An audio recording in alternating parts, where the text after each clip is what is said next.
Welcome to the chaos sector. We return to the matrix. What if I told you that your thoughts were not actually yours? Sounds a bit spooky, right? Your decision to purchase that new vehicle may have been something you were planning, but the decision being made at that specific time could be influenced by an external source. Or maybe you're struggling with the thoughts of ending a relationship, as late hours at work has caused so much stress. Sure, you may assume this is a supernatural source, such as a spiritual influence. Well, maybe or maybe not. One word here, technocracy, the abuse of technology. I notice in our evaluation of social media discourse that gaslighting and gangstalking have become a key focus. But where is this current wave of consciousness coming from? It was roughly 20 years ago that people who addressed issues such as this were seen as tinfoil hat conspiracy theorists. Now, all of a sudden, society is aware of gaslighting and gangstalking. Not so fast, we all know that these tactics are not the average dinner table conversations, so why is it prevalent now? Before we go further, let's review what these are, and who is responsible for the criminal activity. Well, the worldwide criminal enterprise that controls all government agencies. You know them as the elites, secret society, Illuminati, occultist, whatever name you can think of.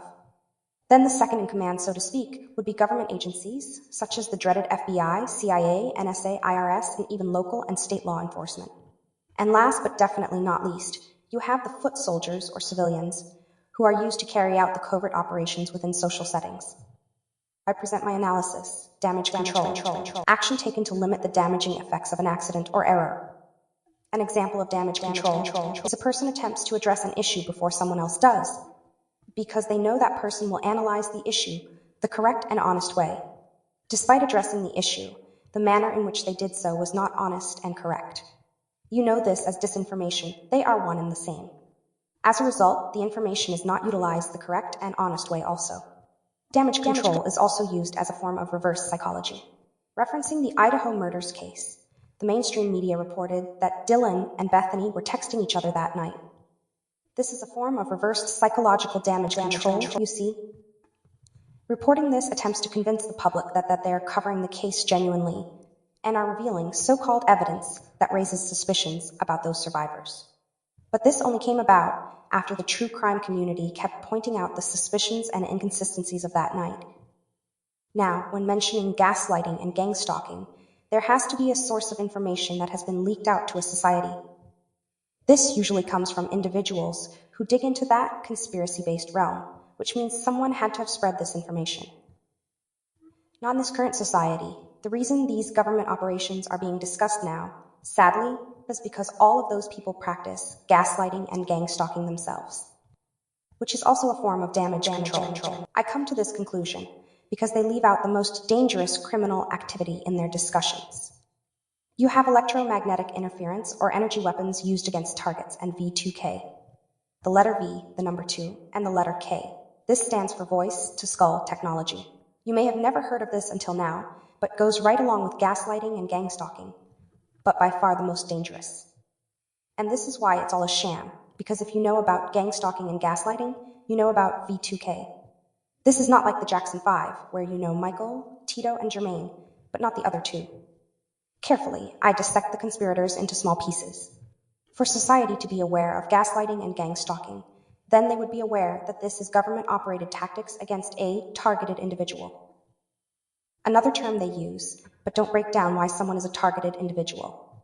I will break all of it down. I have all the information in my database. Let's go over the terms first, so you can get all of the information, not just pieces of it, like the damage control agents like to spoon-feed the masses. Gaslighting. This tactic is to manipulate the target into believing in or being convinced of something contrary to facts, truth, or reality. In addition, none of these people who blabber out the term gaslighting or claim it's happening to them have explained the origins of the tactic to fully educate or inform the public about it. Gaslighting originated from a 1936 play titled Gaslight, which was later made into a film in 1944 with the same title. The storyline depicts a woman being emotionally and psychologically abused by her husband as he conspired to obtain her valuable jewels. To do this, he would make noise in the attic of the home and also dimming the gas lights within the house. And when his wife mentioned these perceived eerie occurrences to him, he denied any of it was happening. And the more aggressive his plot became, the more his wife became alarmed. He suggested to her that she may need to be institutionalized, as he gaslit her into thinking she was suffering from a mental illness and a kleptomaniac. We can delve deeper into the storyline, of course, but we recommend everyone watch the film. Now that is the origin of the term gaslighting, but no one actually breaks this down, you see. And the reason they throw the term around in such a frivolous manner is because this psychological manipulation is happening more frequently in society, as opposed to some, quote, select group of people manipulating the masses, you understand. Meaning, if it's so prevalent in society, where everyone is aware of it, then it is being practiced by the common person, not just some therapist. They try to deduce it down to a common tactic used in relationships and such, but won't link the government to this activity. Who are the core conspirators of all of these societal covert operations? Think to yourself, when you hear someone talking about gaslighting, do they ever mention how this psychological tactic is what the government uses within gangstalking? Of course not, because they don't do that with addressing gangstalking neither. Now clearly there was a question raised of what does gaslighting mean, you see. They researched, and this information spread throughout. But it became a buzzword within a social setting, not, I repeat, not, deemed a government-based tactic used against targeted individuals. Because if everyone links the government to this tactic, then whoever uses it in society is potentially a gangstalker, who obviously is working with the government. You understand? So they keep the government out of the equation. Unfortunately, my friends, the average citizen has been compromised. Let's move on. Gangstalking is a government-operated harassment tactic used to make the target become overwhelmed with anxiety, stress, and even depression, often leading to temporary or permanent schizophrenia. Gangstalkers are assigned to stalk and harass, of course, the target. These targets are usually a threat to some degree, even if unintentional. They could be truthers, people who have knowledge of hoaxes, psychological operations, false flags, as we've pointed out. When you expose truth, those who fight to hide that truth will obviously be triggered by this. And that would be none other than the government and the secret society they themselves work for. So like with all corrupt entities, they look to the citizens to do their dirty work, and sadly they oblige. Here's a few examples of gangstalking in society. Lisa has been gangstalked by several women in her neighborhood. They follow her to the grocery store, they follow her to her job, they know where she lives and that she stays alone, and Lisa has become aware of this suspicious behavior around her, but can't figure out why is she being targeted. Well, the reason for this is Lisa is surrounded by a sex network, and these women are escorts within that sex network. Lisa, of course, is not a part of this community of people, and is being carefully watched on a daily basis. The more she becomes aware of what's going on around her, the more agitated the gangstalkers become, which leads to all types of covert fuckery, such as infiltrating her workplace, spreading rumors about her, get this, claiming that she's an escort. And this ruins her reputation without her even knowing it, you see? This type of gangstalking, rooted in drug and sex trafficking, creates severe paranoia from the culprits because of their illegal and immoral activity. And as you should know, so-called sophisticated public figures, mayors, governors, law enforcement, apartment complexes, universities, you name it, are all linked to one or both of these criminal operations. So anyone who isn't a part of this criminal activity is clearly a threat by way of their morality. Yep, it's that easy to become a target of gangstalking, my friends. Jason works as a freelance photographer, but is being gangstalked by many of his peers and those associated with them. Jason recently discovered that his family has several businesses, which his parents kept secret from him. Through his own research, he realized that he has the rights to many of those businesses, and also rights to inheritance accumulated over time. But the family doesn't want him to have access to it, so they pay individuals to gangstalk him, creating stress and anxiety. They even convince his girlfriend to participate in the gangstalking, and they soon break up. Soon after, he is pulled over by the authorities for, just being a wealthy man who is being prevented from obtaining what's rightfully his. Jason decides to file a lawsuit against the police department for harassment, and it's settled in court for $2 million. Jason then uses this money to buy one of the small businesses that his family owned, who were trying to prevent him from accessing them. They didn't want to sell the business, but were facing bankruptcy. So they finally give in and sell the business, pretending it was a non-related businessman, spitefully giving the business to him. Good job, Jason. He didn't attempt to sue his family, he accepted the business and went on to run a successful business. And let's stop here for a moment, because this gets overlooked often. Many individuals are related to wealthy business owners, family businesses and inheritance, and even related to celebrities. These individuals are gang-stalked if they don't fit the quote status quo of what that wealthy family wants them to do. So they end up struggling financially as the family neglects them out of spite. There are lots so-called average Joes and Jessicas walking around who are related to millionaires. Surely you've seen someone who resembles one of those Hollywood celebrities, right? Exactly. Gangstalkers are, well, stalking the target, right? So you will have the target go to the neighborhood gas station, and out of nowhere, tons of people also show up at this gas station. To the target that is unaware of being a target, there's nothing to be concerned about. But for those who know they're targeted, this is just another petty nuisance meant to crowd your space. And the main space they intend to crowd is your mental space, you understand? It's a way of keeping you preoccupied with their presence, giving them attention, although they're basically androids programmed. These gangstalkers try to make themselves the center of your attention just by being there. And they blend in discreetly because you can't prove that they're gangstalking you in the gas station. It's a gas station, everyone goes there. Unless you're so determined to expose it by documenting everything, hey, go for it. Now one would ask, how do they know when you're arriving at that gas station to all come fumbling over themselves to crowd that space? Well, the first direct sources is the cell phone. Cell phones have trackers inside of them anyway, and these trackers are linked to the network of gangstalking. Yes, there is a network they use. And simply tracking your movements, such as Google Maps, showing your location tab, they see where you go and when you go. Turning your phone off helps scramble their signals, and it also lets them know you know they're following your movements. Since they're using psychological tactics against you, just return the favor, you see? Another way that they know your movements is a bit more invasive. This is where your neighbors come into play. If they can't know your location by tracking your phone, they can still know your location by communication with other gangstalkers closer to you. Like checkpoints, there is always a gangstalker or group of them closer to you. So if you leave out of your house with your phone turned off, even then, communication was relayed to other gangstalkers that the target is moving, you see? If this sounds creepy, you're not wrong. It is indeed creepy behavior. They're stalkers, remember?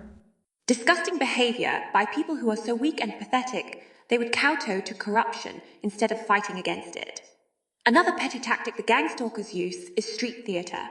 This name is self-explanatory here. This theatre is designed to subliminally let the target know that they are being followed, monitored, or even to let them know that they know personal information about them. This ranges from public arguments, physical altercations, police, fire truck, and paramedic sirens flashing, loud music being played near you, and other public incidents or events that occur in your presence. It may sound like this target is the center of attention, right? Well, think about what the gangstalkers are protecting. The truth. And that truth is directly or indirectly being revealed by the target, you see. Here's an example once again. Marcus just lost everything, his job, his girlfriend, and he's facing eviction at his apartment. He called his brother to see if he can loan him some money until he gets back on his feet. While at the grocery store, a few gangstalkers are having a conversation behind him in the checkout line. One of them mentioned, quote, "I'm in a pretty bad spot right now, man. I lost my job, and me and Susan are going through a tough time, and we might be facing an eviction if I don't come up with the money. I asked my family, and nobody seemed to be able to help, but my brother might be able to help me out." The other one replies, quote, "Hopefully everything will work out," unquote. Now the alarming issue here is that these gangstalkers know Marcus's personal circumstances, and of course they have never met him before. Which means the gangstalking is not just following someone around. There is an actual database of targeted individuals that has all of their personal information, family and friends, and of course what circumstances they are dealing with in real time. And keep in mind, the most dangerous gangstalkers are usually individuals close to the target, such as family, friends, or spouse. The reason the closer ones are more dangerous is because of the element of betrayal from family, friends, or a spouse. And these individuals will interact with the target perhaps on a daily basis and then give all the goons all the information they need about them. Blood is thicker than water, they say. Might want to check to see if that's not tomato paste. This is to subliminally mock Marcus and his circumstance, but also show how invasive they can be and what they have access to. Then we have noise campaigns. Oh, now this one really gets the engine revving. Gangstalkers just love this one as it puts a strain on the target's tolerance. Martha moves into her new apartment, great location, nice environment, close to her job, affordable rent, a nice place to reside for quite some time. But as she planks down onto her sofa after moving in all of her belongings, a loud bam is heard upstairs, followed by loud music blasting away. She thinks nothing of it initially, right? But then as the days pass, she noticed that the bamming is happening every day. So Martha, knowing that this is becoming a problem, contemplates what to do about it. She decides to notify the property manager about the noise, but wants to keep things discreet to avoid any complications with the neighbor.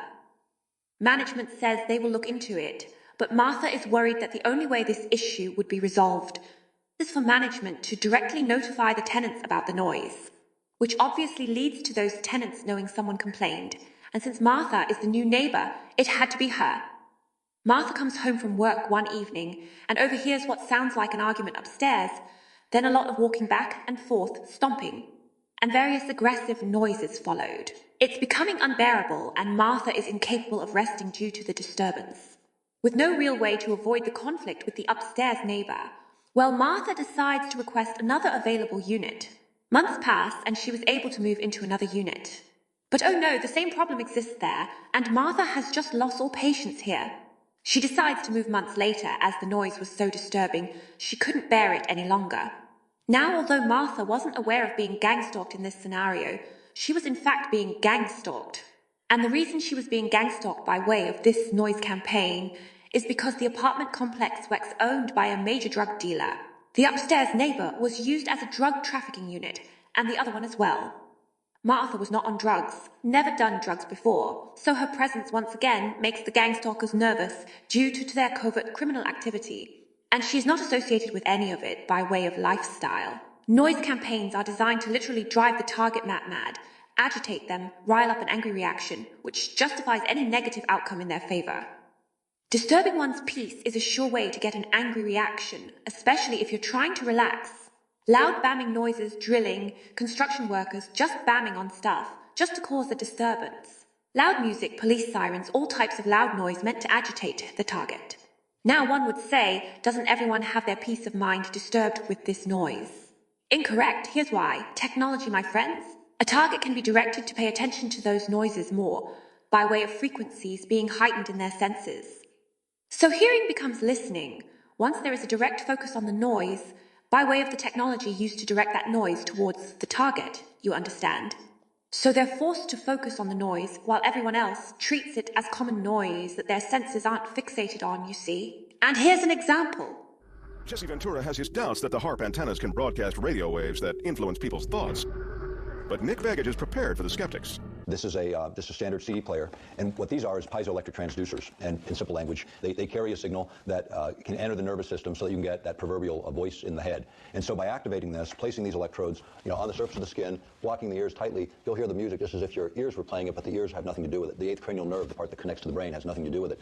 So in other words, I can touch this to my neck and hear it without my ears hearing it, and no one else in the room will hear it. That is correct. I want you to block your ears really tightly so you can't hear it. Now, Dr. Nick Begich is showing him how the HARP transmitter can send a signal directly to his brain. Wow. So what did you hear? Well, I heard music, right. But it's strange because I listened to try to figure out where the music was coming from, and it seemed like right here. Right. It sounded like I was hearing it almost through the top of my head or my forehead. Right. He's got a thing about annoying people with sound. Hey, you. Ma'am, please wake up. No sleeping in the library. Most people of his age don't know much about sound. The most antisocial they can get is turning their cars hi-fi up in a quiet neighbourhood. But Dr. Pompey has studied sound for so long he's got letters after his name, and he came up with something a bit better. That's not a speaker system. Now this is a speaker system. The whole idea of his sound spotlight system is to make sure that only one person can hear him, even though they're 20 metres away. Hey, you there. You on the laptop. Are you downloading illegal files to the library network? I hope not. Hey, you there, studying. Miss, can you hear me? I think it's time for a break. Hey, you. Looking at CDs. We're watching. Taking the mickey out of innocent readers might seem a bit childish, but there's a reason why Dr. Pompey comes here to test his kit.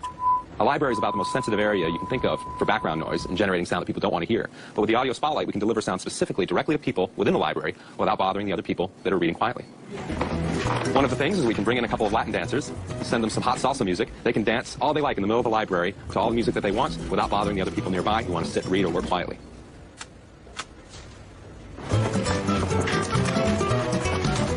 The system works like this. First, your voice is transformed into high-frequency ultrasound. Sound so high, no one can hear it. Ultrasound is highly directional, so, like a torch, it can be pointed at someone standing a long way away. Although they cannot hear the ultrasound, it causes secondary vibrations in the air around them, and it's that sound the person hears. So if you imagine you're in a room and I shine a flashlight at you, it's very bright for you, but it's very dark for everybody else. Much the same way, the audio spotlight creates a very narrow beam of sound that you can shine at a listener. They hear it very clearly, and it doesn't create noise that might bother other people in the same space. Now this is, quote, a gentle display of the technology.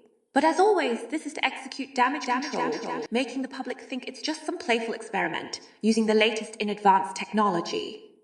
Yet, this is being used on the black market, and keep in mind, based on technology, this would be considered outdated. So what do you think has evolved since then? That's right, voice-to-skull technology is not being used in this manner today. As mentioned in the video, the individual can send direct signals to a specific person in the library, speaking through the device. Now this is on a micro level, but obviously the technology has evolved over time. The more intrusive the opposition, the more advanced the technology becomes. Now we don't know exactly what device is being used today, but there seems to be various forms. Since these are frequencies, they can be sent through any device that can transmit those frequencies. And I think of a cell tower on a broader scale, and a signal can be sent directly to a specific person. All that's needed is location, then simply aim and fire. But you know, individuals who yap about gangstalking and gaslighting never break any of this stuff down, you see. Of course, they won't mention any of this, because the walls start closing in on what secrets they know. Hence, secret society. Remember, we are all in the Matrix, and there is no question that there are tons of agents throughout. Also, what you perceive as a family member, close friend and associates, and relationships could be agents. We've pointed it out, as most gangstalkers are close to you or conspire with gangstalkers. Let me reiterate what was stated. If everyone broke down that there's more to this worldwide conspiracy than just gangstalking and gaslighting, there would be a crossroads without a doubt. Because the news would have to report on it, not making it appear to be, quote, a viral conspiracy theory. And this pressure would put the spotlight on the federal government, and then, of course, who they protect. Again, everyone who utters the words gangstalking or gaslighting, but don't mention everything else that is linked to this criminal activity, then just disregard everything they yap about, because they're disinfo agents. Those are the lower level elements that do not have the most impact on a targeted individual or just society in general.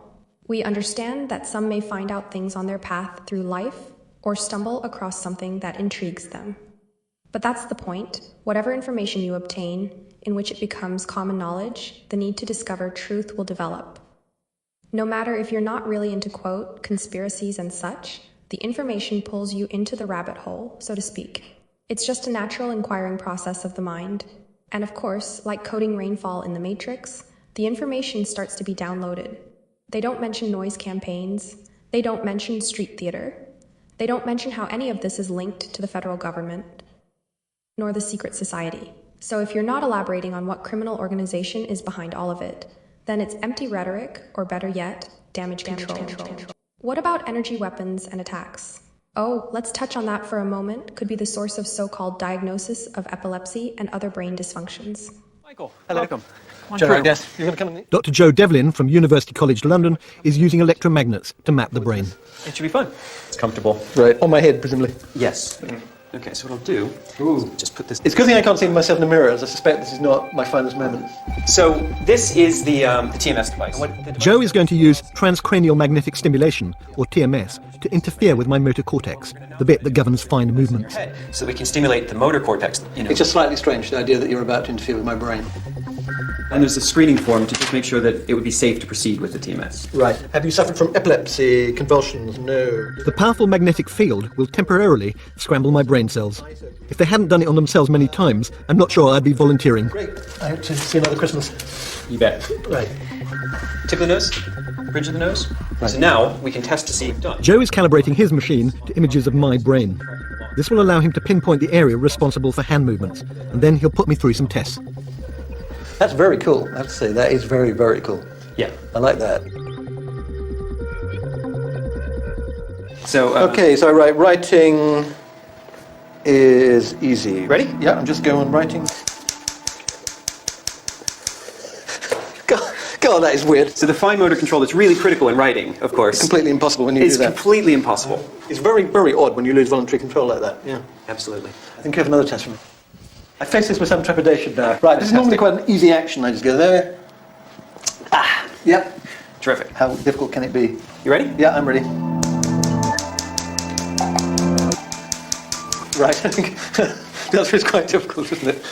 Bring on the next test. So if you want to go ahead and start doing some finger touches touch again. my nose. I can keep this up for hours. Excellent. Yeah, so just keep going.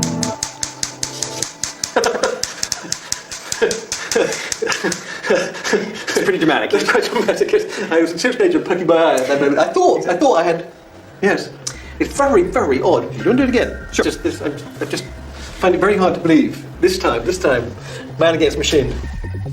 TMS works by interrupting the signals going from my brain to my hand. It only works if it's applied precisely to the area of the motor cortex that controls hand movement. A centimetre left or right and there'd be no effect. Blimey. The intense magnetic field swamps neural pathways in the motor cortex, making me lose control. It's almost like a stroke, only this is temporary. There you go. That was complete lack of control. It's very strange. Right, no, I can go back. I can write. Writing is jolly easy. Yeah, no. Now, similar to the speakers used in the library, we can suggest the device used for transcranial magnetic stimulation to alter the brain function is outdated as well. They can alter brain function without having anything connected to one's head. They don't even need to be in the same location. This technology could be responsible for all types of diagnosis, such as epilepsy. Yes, I know it's scary. You may know someone who has epilepsy or have witnessed an episode. But think about it.